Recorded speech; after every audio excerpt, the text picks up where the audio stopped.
In this video on the recommission of a 1986 Honda VF1000R, I'm refurbishing the suspension, starting with the rear shock, swing arm and shock linkages. The first thing we need to do, of course, is remove those components from the bike.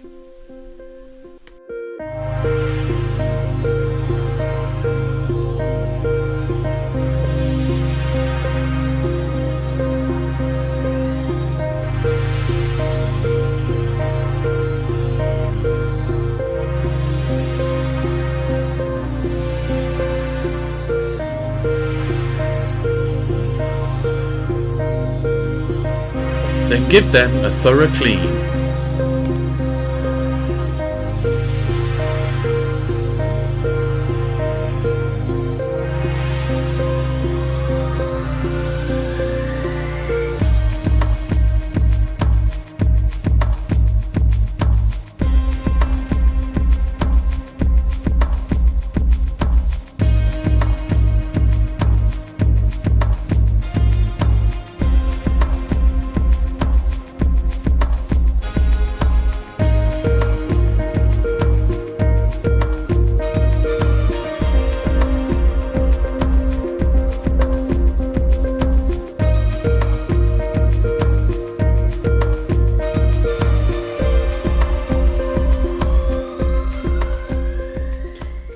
The shower rear shock is not really a serviceable item. However, you can remove the old shock oil by removing the Schrader valve from the charge hose and holding the shock upside down to let the oil run out. You can speed this up by sucking the oil out with a standard vacuum pump used for bleeding brakes. A critical action item here is to contain all of the old shock oil in a measuring cup, so we know exactly how much fresh ATF oil to pump back into the shock. I hold the shock upright and gravity feed fresh ATF oil through the charge hose, using a short length of clear plastic hose and a funnel. It's a tedious job, as the air in the shock has to purge itself for the ATF fluid to enter, but eventually I get the full amount in. This could be sped up by using a vacuum pump and air conditioning charge manifold to draw the oil in. The VF1000R rear shock is equipped with a cable-mounted damping adjuster. In this case, the adjuster lever has broken, so I drill it out and reattach the cable.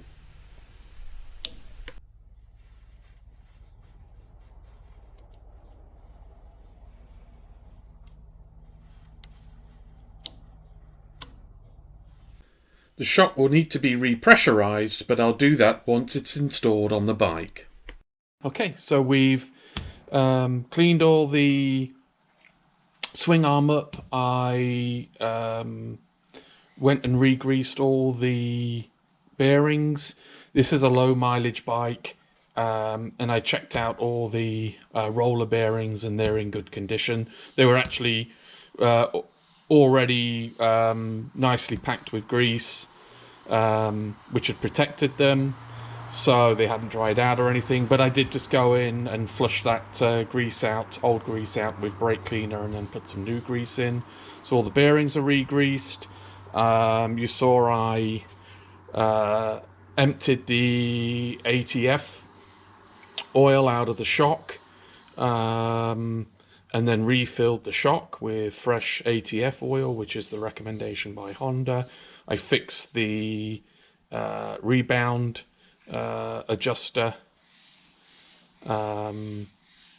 cable because the pivot block had broken off. We did that, so that's all good. And then I've just cleaned up all the link hardware, and the link I also went through, re-greased all the bearings in the link. So yeah, I think we're ready to get this assembled back on the bike now. Referring to torque specs in the workshop manual, I reinstall all of the suspension components.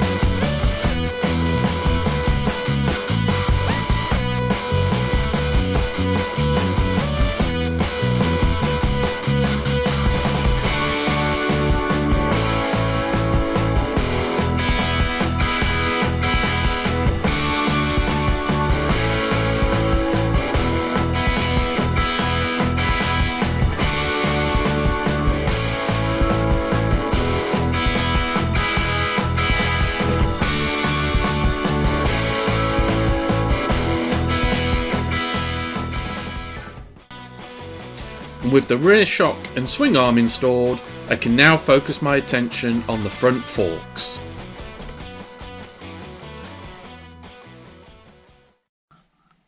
So I've pulled the forks out of the VF1000R, as you can see here, and then I've stripped them down. They're pretty simple fork type, so there's not a lot to stripping them down. Just loosen the fork leg retaining bolt in the bottom while it's all assembled, and then just tighten that back up a little bit, and then remove the fork cap, and then you can empty all the fork oil out. It was the original, I think the original fork oil from '86. It was no good.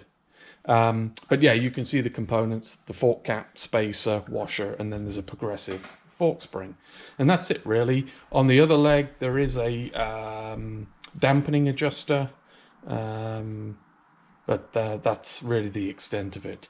So what we're going to do now is pull out the stanchion itself. These are in good condition, so no need to replace them, but I do want to replace the fork seals and the dust cap. To do that, I just need to remove these. Unfortunately, it's off camera, but the first thing I do is remove the fork leg retaining bolt, dust cap and snap ring, which then allows me to remove the stanchion.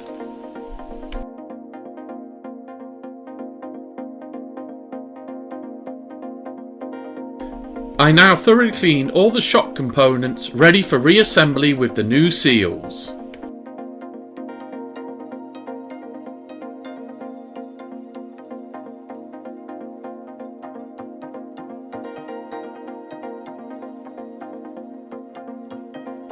On the left fork leg, I also have to replace the seals and rubber boot for the track anti-dive piston.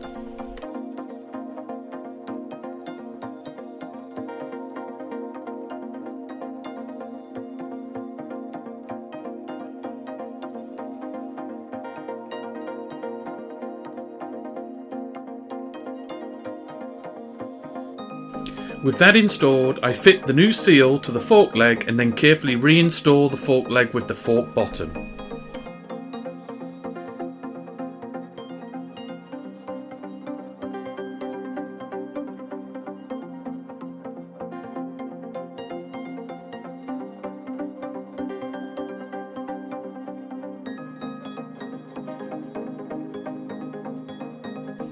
Then using a seal driver, I drive the new seal home, install the seal washer, snap ring and dust seal.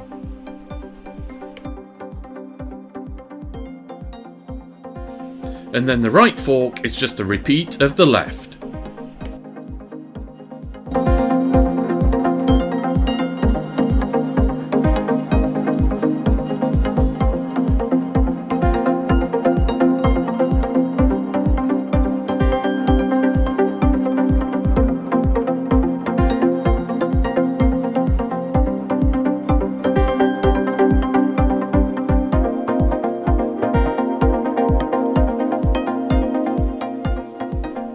With the forks rebuilt, I install new seals to the air link pipe that transfers air pressure from the right fork leg to the left fork leg and reassemble the forks in the triple trees, being careful not to damage the new seals and fitting the fork leg circlips in the correct order.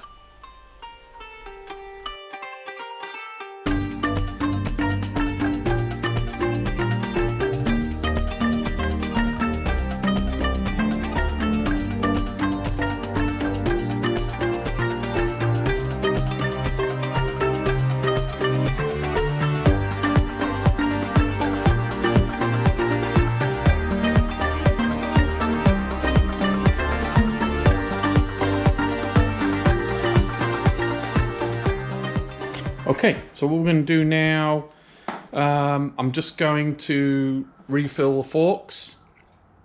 And yeah, the recommended, Honda recommends using ATF fluid.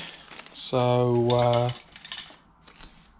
we can just see in the user manual here, it actually gives how much to fill it as well.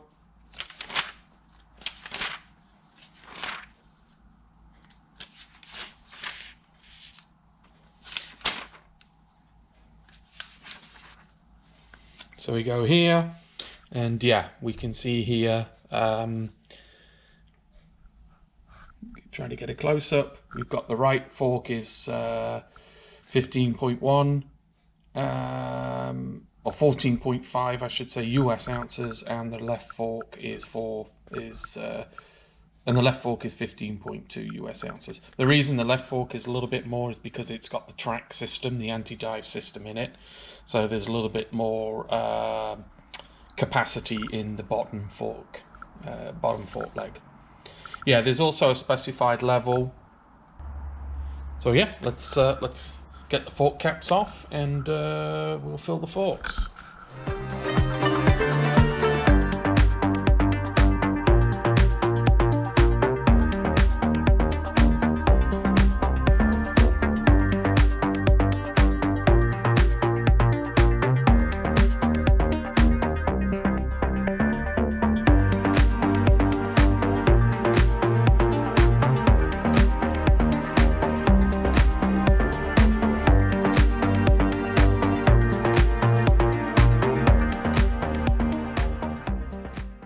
Now this one, the right fork, has got the damping adjuster, which looks like the damping adjuster rod.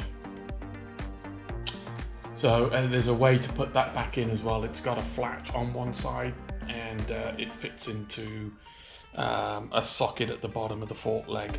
So you've got to make sure you line that up before you push down on this and screw it in.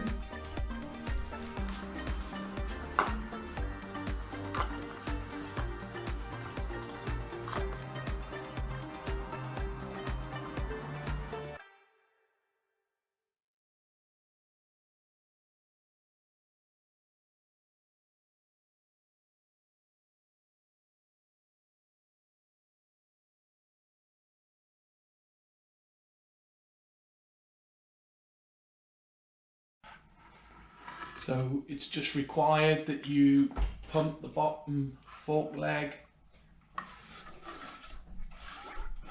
just to get the air out.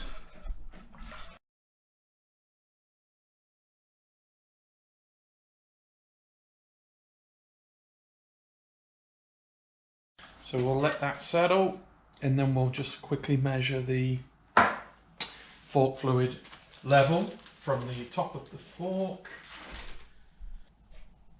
And it's measured with the fork leg compressed fully,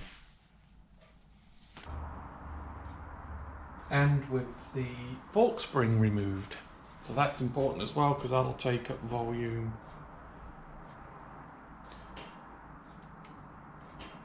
So we got a washer and the spring. Okay, so let's see, we'll measure that. I'm just going to use a tape measure. And I'll go in, and then it should be, according to this, 7.1 inches.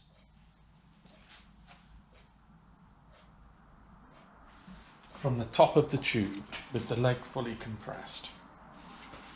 So let's compress, let's go like so. I'm going to go 8 inches to the top.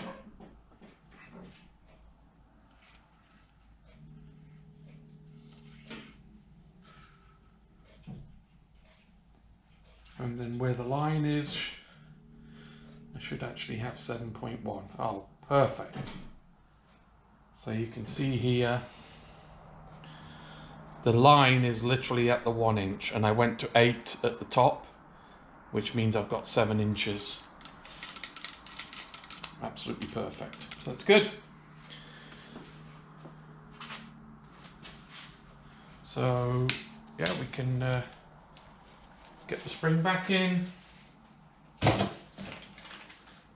And this is a progressive spring. You can see here, so the coils are closer together at the bottom of the spring compared to the top, and according to the instruction manual, the narrower or the shorter coils go towards the bottom, like so. So let's get that fork leg all the way down. Get that spring in, like so.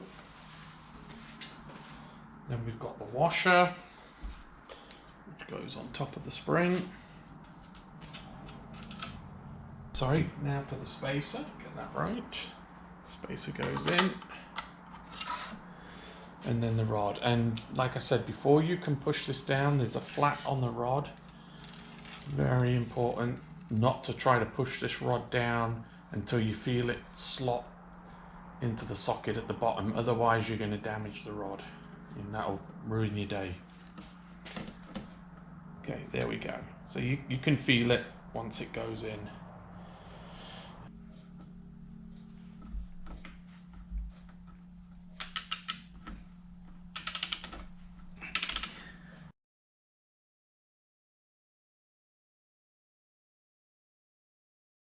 And then let's see what the torque setting is for that. We can go 15 foot-pounds of work.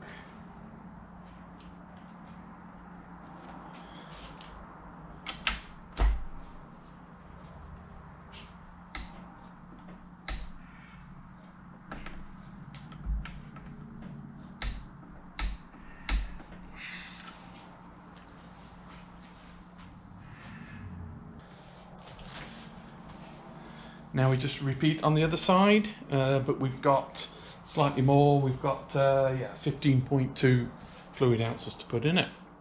So let's get the other side off, and we just follow exactly the same routine. As I'm refilling the ATF fluid in the left fork, we'll wrap this video up having completely refurbished both front and rear suspension on this amazing VF1000R. In the next video, we attempt to get the bike running for the first time in almost 15 years. It's sure to be a nail biter. If you enjoy watching these videos, please hit the like button, share and subscribe to the channel for more content to come. See you then.